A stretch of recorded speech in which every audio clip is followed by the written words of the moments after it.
No, there's some people that are avoiding for me, so I need to know at least what. Oh, there we are. Sarah and Aaron. Ooh, what happened to you?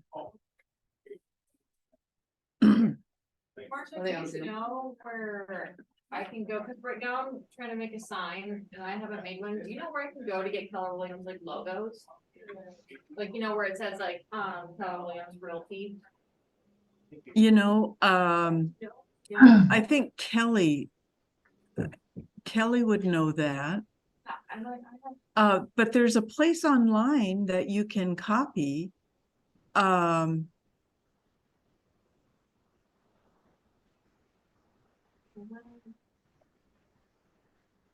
think there might be some that are on this computer on the front too, Yeah. on the desktop, No, maybe.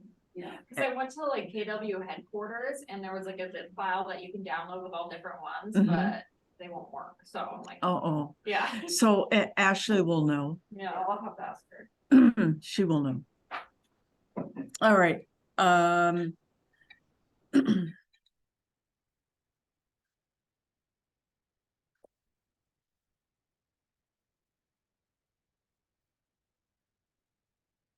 So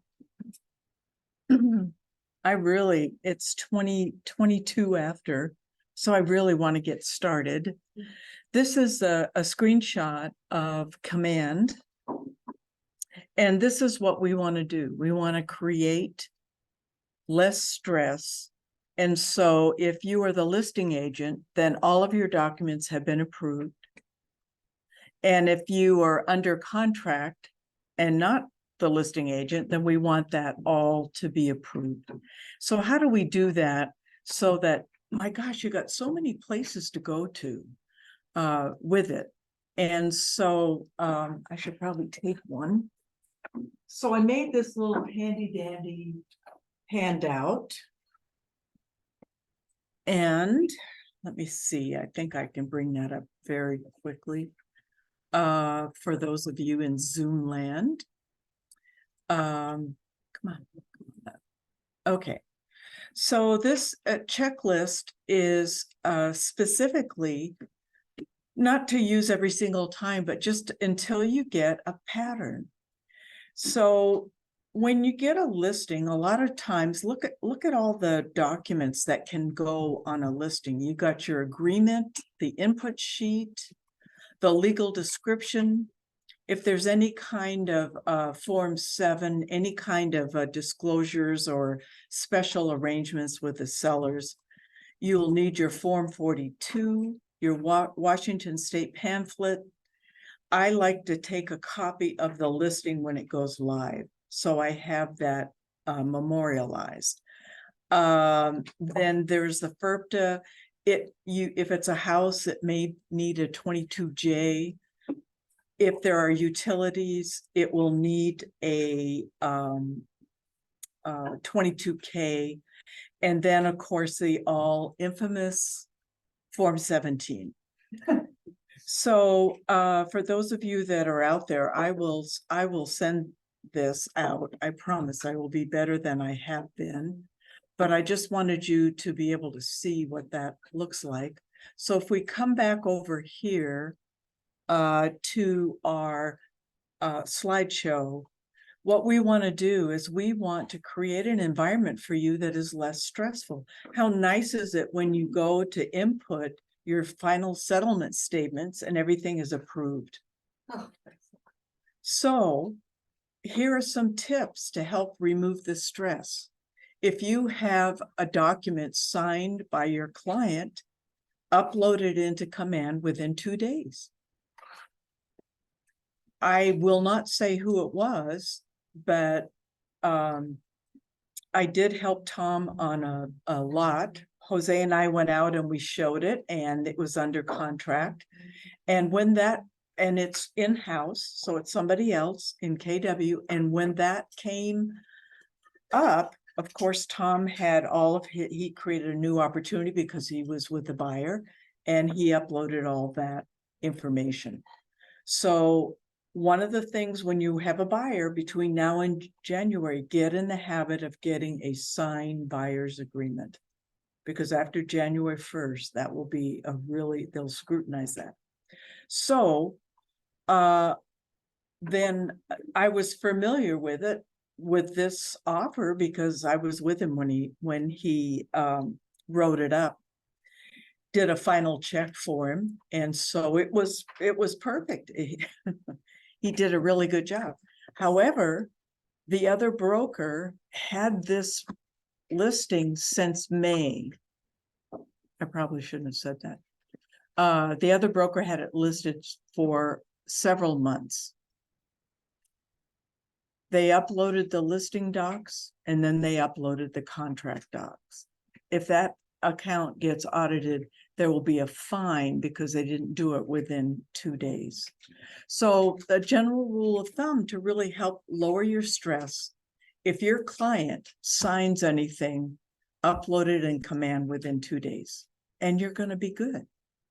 Okay, so that's a very important part. The second part is, how can I make sure I upload it so that when it goes into compliance, that everything works fine? Because what we want is we want you every time to come in and we want you to see this approved. So this checklist, and there's one there for you. This is for the omissions. This is not for content of your document, but this is where we find the most common areas that are not filled out properly. So for the listing side of it, which is all I'm going to do today, which worked out good because we're starting late. If you look at your listing agreement, the very first thing that I check, of course, it needs to be filled out.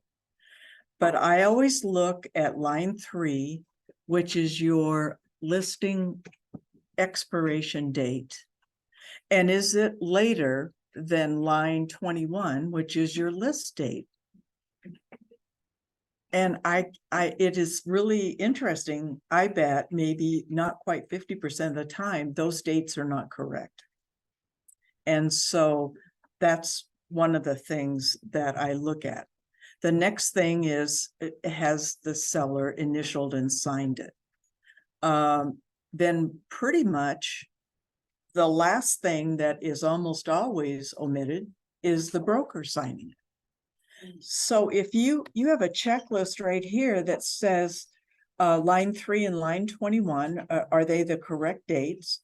And then did the seller sign it on every page or initial it and the signature on the 3rd page? And is your signature on there?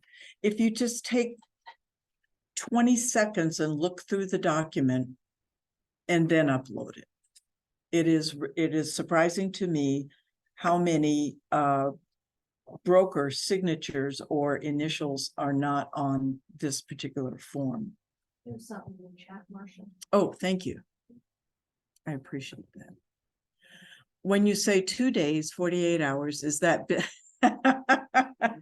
48 hours? So if it's on a holiday or a weekend, just when I send something out to my client, okay, so let's say that I met with somebody and we're doing a listing agreement and I had them sign the listing agreement. I'm working on the input, I'm working on the rest of the listing and all the other yada yada documents. I always did it in 2 or 3 steps. Okay, I go back, they've signed this, I scan it, and I email them their copy for their file. We're supposed to do that right away, aren't we? Yes, we're supposed to do that right away. As soon as they sign something, scan it and copy it. Then take 20 seconds, maybe a minute, and go to Command and upload it. And if you just get in that habit, I'm going to do this, I send an email, my next step is Command. That's it. And you'll always be compliant. So 48 hours and not 2 business days. Good question though, Kathy. Okay.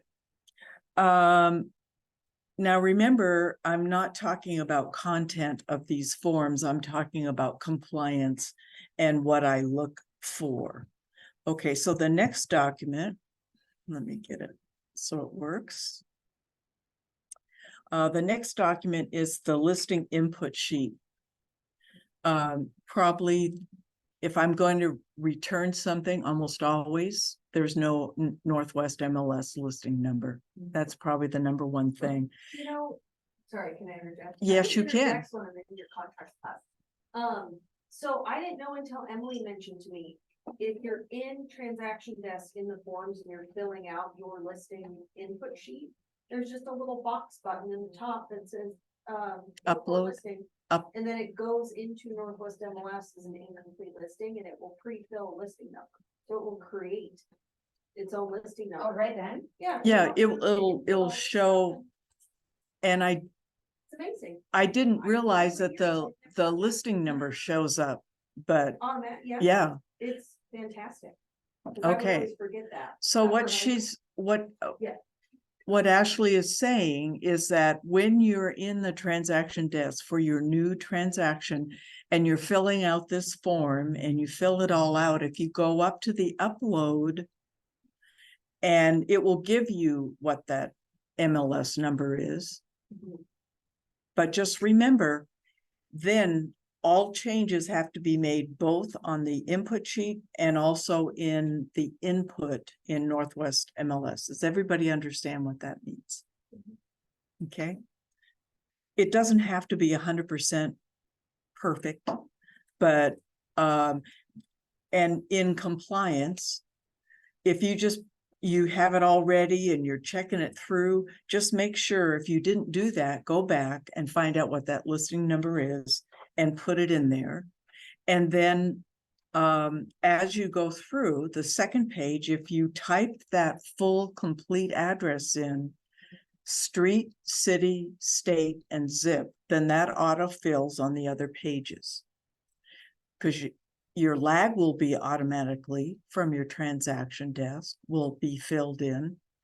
And then you go through and you fill it out and fill out as much information as you possibly can. Remember, in compliance, I'm looking for completeness. So if you have a lot of the boxes checked and things like that, the only other thing that I look at is if you're down here in accessibility, then I will probably text you if I catch it and say, don't forget to fill out form, I think it's 6B for accessible, and it's a 3-page thing. You sit down with your seller and you fill it out. If they have an extra wide doorway, if they have a roll-in for wheelchair access, take the time, because there were people, especially if the baby boomers are retiring, there are people that are going to be looking for that. A lot of times the number one thing that I find on a listing input sheet that isn't there, just go back and make sure that when you email this out in AuthentiSign, or if they're there and you do it in person, make sure you initial it as well. And then, let's see, and then, believe it or not, the next 3 are these 3 right here. A lot of times, because we've gotten the listing input sheet and then we've gone into the Northwest MLS and into the incomplete listing, then we type it in there. Just remember, bring it back here. A word of caution on driving instructions. I've seen a couple of use your GPS. Find a really well-known crossroad close by and give instructions from there. If you say use your GPS and they end up somewhere out in the middle in the Tules and something happens, we don't want to be responsible. So I just want to say something about, for those that are lazy, don't do it. Do not be. Yes. If you are, do not be. and then make sure that you sign. Okay, so last week we had this discussion and Sydney won. I believe that you need to have your seller's initials on the exhibit A, but if you do not under the listing part, I will not send it back as non-compliant. Russ made the final decision, even though it's not correct. It is what I will be going by. So, like, Okay, once we're under contract, then we need the initials. exactly. Well, then that will be, and then Mhm. then you make Oh, yeah, sure. for compliance. Yes. This part, no. Yes, I just wanted to say I lost that battle, but I'm not done. Okay, so if you look at your sheet, then this is just going to help you to remember just some major points to go back in your listing input sheet. And that's where you will come back, take 30 seconds on this document, just kind of go through. And I guess because I just look at so many, they just pop right out. Then on the legal description on this sheet, it says you can use this handout or this example in a Word document if you don't have your preliminary title report back. Most title companies, if you ask them the same day you request a preliminary title, just ask them, can you first please just send me a legal description? And they almost always will do that the first day. That's the first thing you get back. But if you don't, you can have a Word document, and this is what would be the title, Exhibit A. Then look at your county assessor sheet. How many acres do they show? What's the county name and what's the parcel number? County name, county parcel, legal description, and then you know how they have maybe 2 or 3 lines, just copy that, be really careful. And then the moment you get your preliminary, then pull that out and go back to your Northwest MLS listing and switch it out there for your legal description and then also in command. What are your thoughts on, I see some agents do it, not really in our office, but they'll just go to county records and just have the last, like, and adds to initial, I mean, the looks gross, 3 pages and it's stupid, but you just do this instead. Yeah. I mean, that's nice and clean and makes sense. And it's temporary. And then the moment that you get,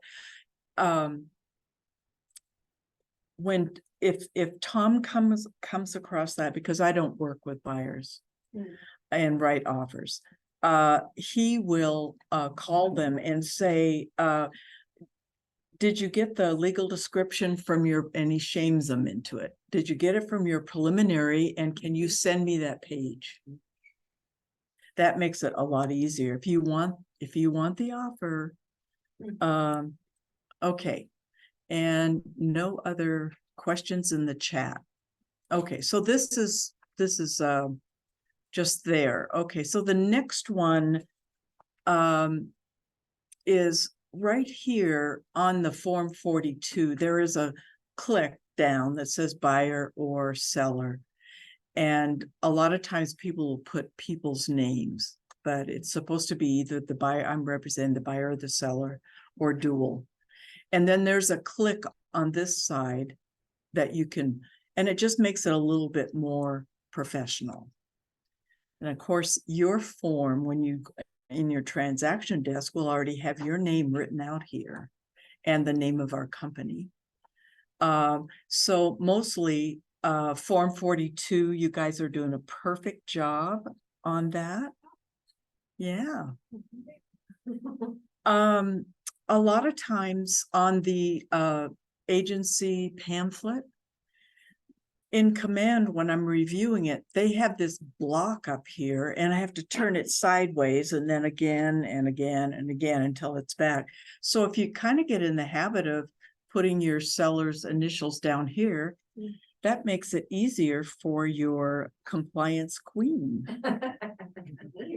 You need a crown, that's for sure. I always do it at the top.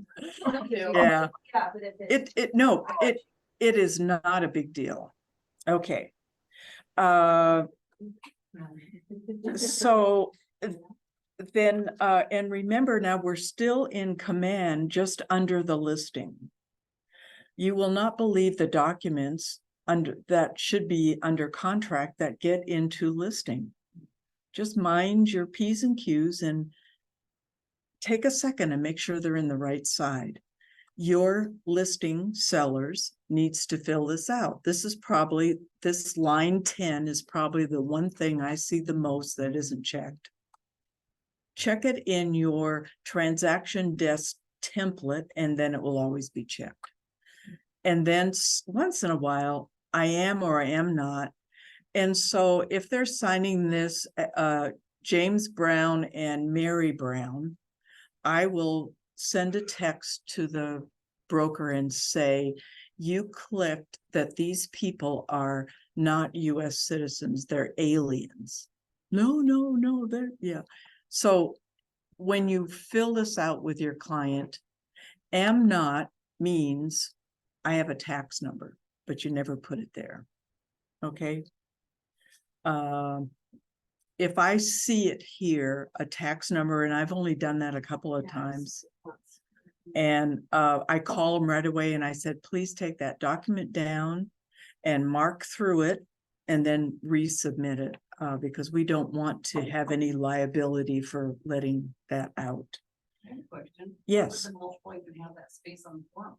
Say it again. Why doesn't multiple have that space on the form then? And it says tax ID number to be provided by seller at closing. Oh, it says that underneath there. And it says it right underneath there. On my template, I have, is it 3 X's, 2 X's, and then 4 X's. And that way I never, nor are the sellers tempted to fill that in. Okay. And once you get your FERPTA done, then it goes into command as well as in the associated docs. If we go to the next document, just remember if you fill out a 22J or K, remember the date and the buyer's names, of course, unless you're clairvoyant, aren't on there. So a lot of times what people will do, because they're lazy, they will take this from their contract. It's not that I will kick it back, but just remember, if you're going to put it up in associated docs, you want it to look like this. Top 2 lines are not filled out, and then the rest of the information. And then have your seller fill out appropriately, have them initial and date. And of course, they can't do anything here. That's for the buyer. And then you can have them sign it here and date it. And then you can go ahead and sign and date it if you want, or you can wait until it comes through on the contract. But if it comes through as a part of a contract, then you have to bring it out and send it to yourself and sign it. So why not just get it done out of the way?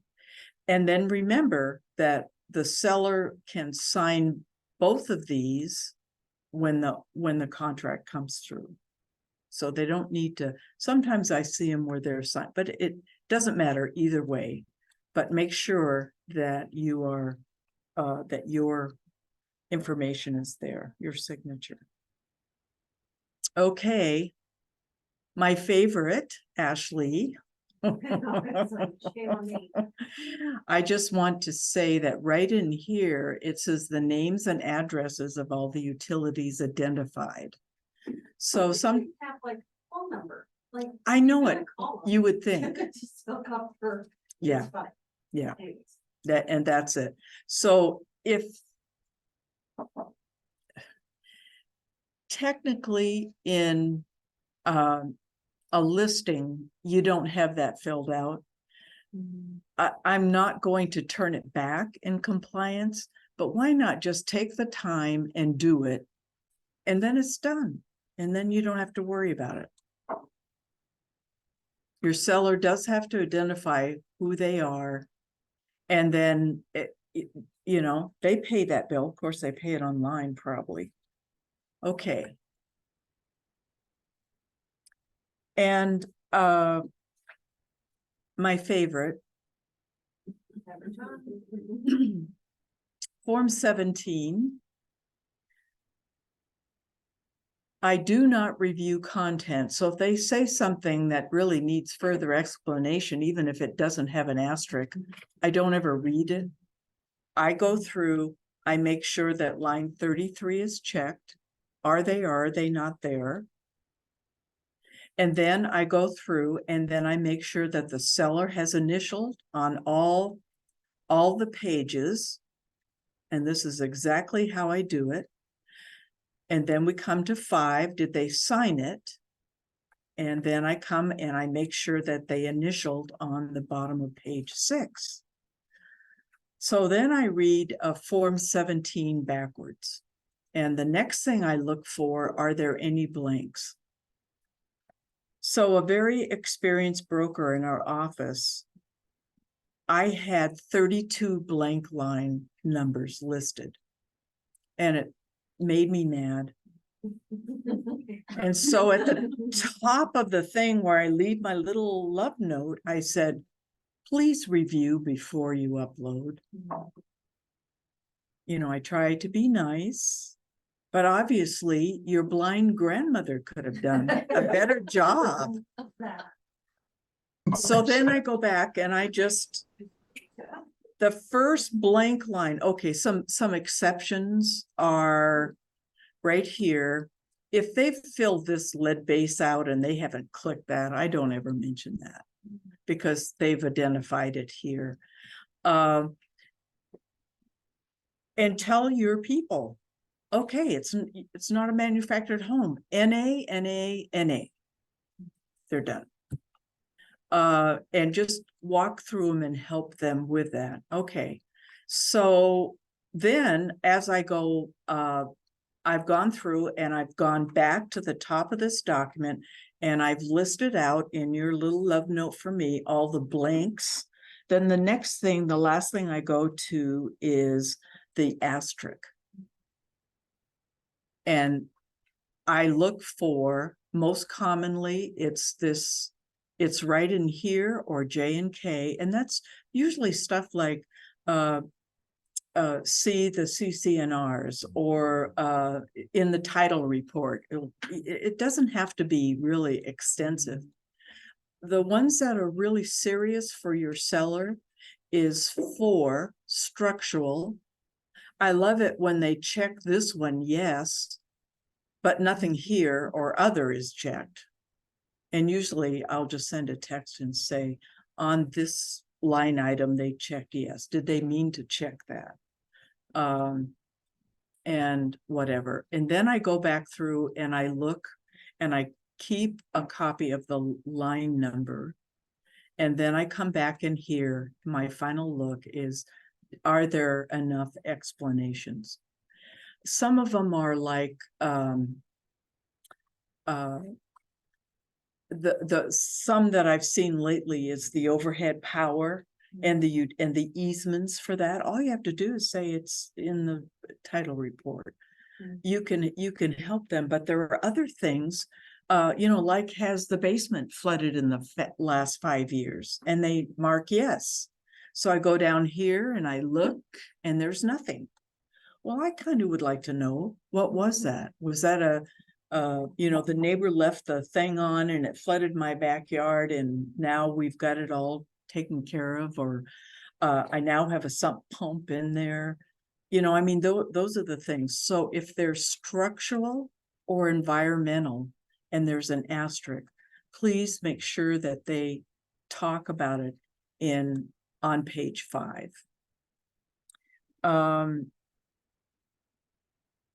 I can tell you that I always feel bad when I send something back to you unless it's stupid. Then I don't feel bad. But I do, because you're so busy that if you use a 42,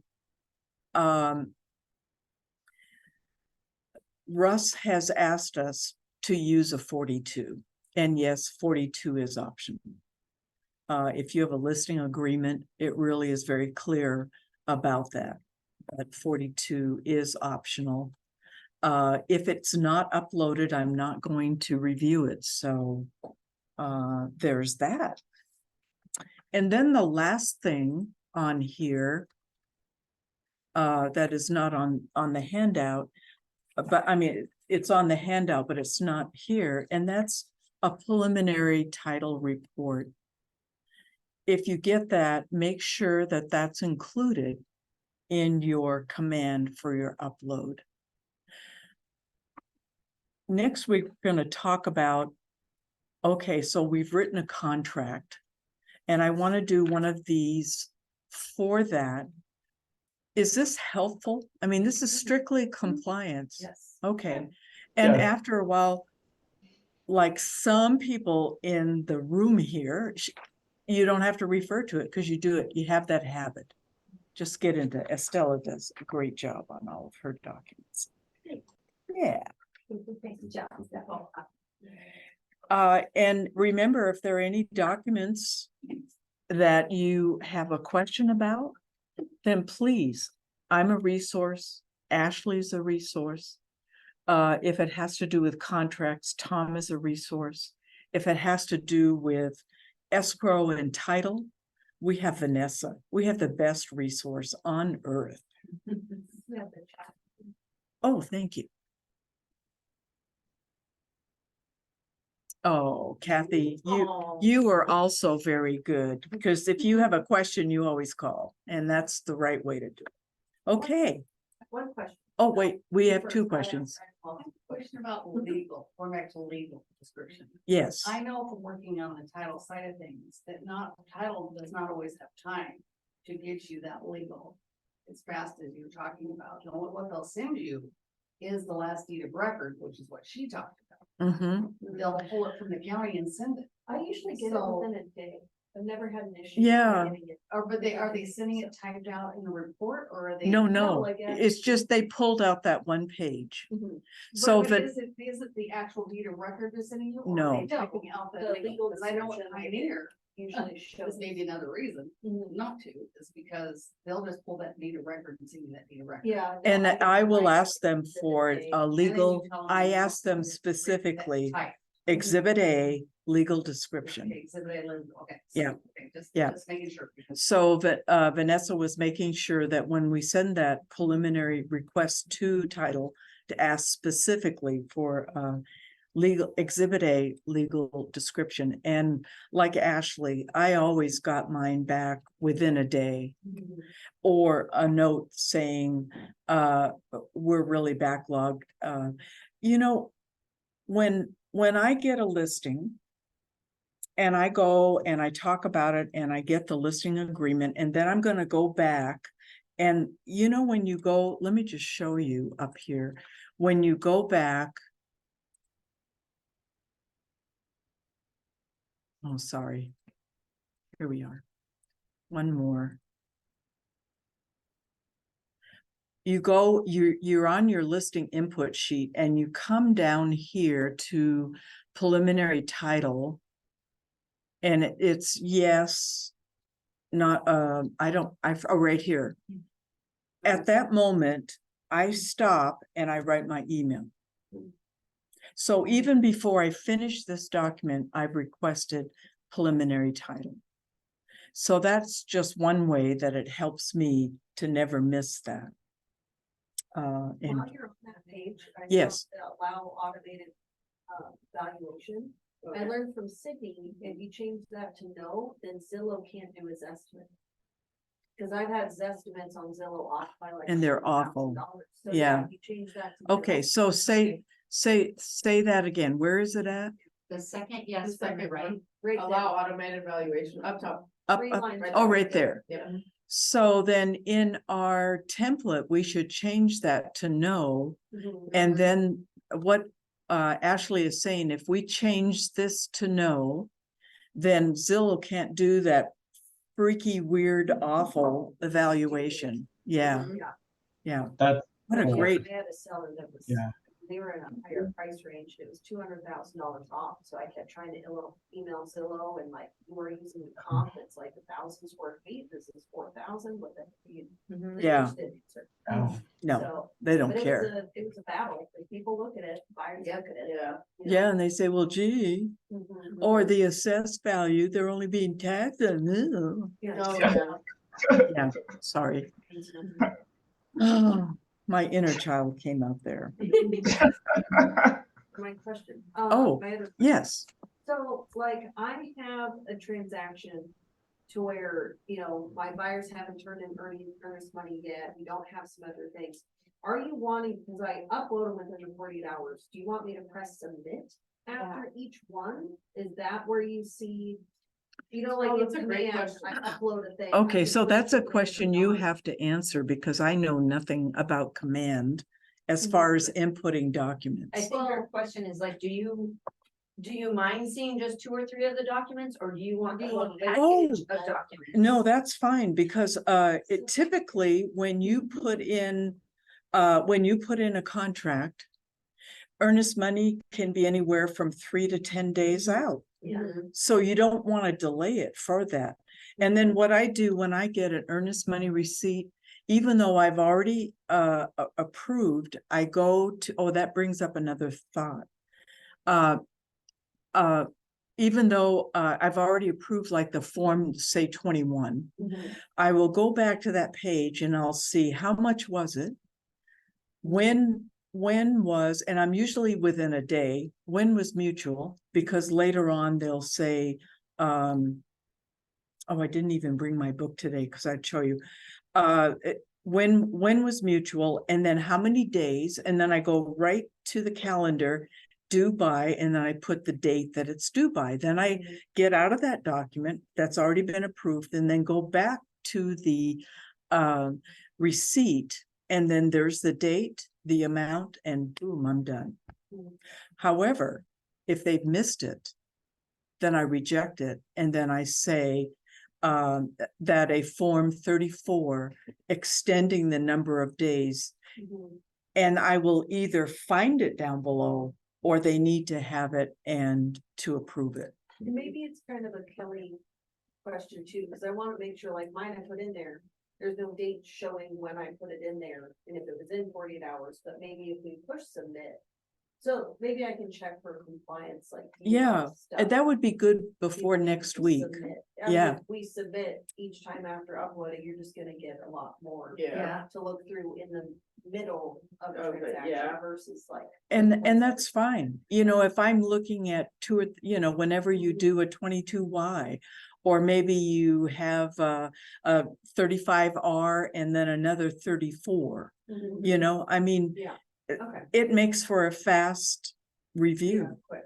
Yeah. Okay. So no, So don't. you don't mind that, like multiple? Oh, no. Okay. No. I was wondering that same. What I mind is here's a contract and a listing 2 or 3 months ago on the same day, because I clear them every day. Yeah. Okay. I didn't know. Yeah. No, I was thinking of a different person in our office, but I know exactly, we know who we're thinking about.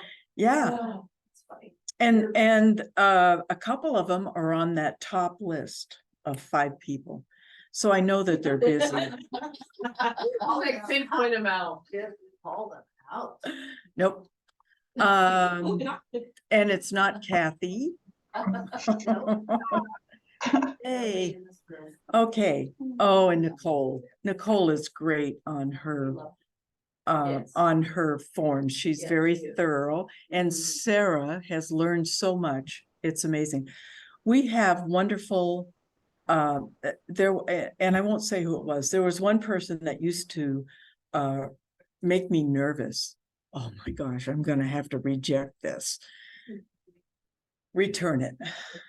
And then I would say something to Tom, and maybe Jose would hear me in the other room. But I started to text this person and say, I just want to let you know this is why it's coming back. Mhm. And do you know now what they do? There is an option in there where you can leave me a note.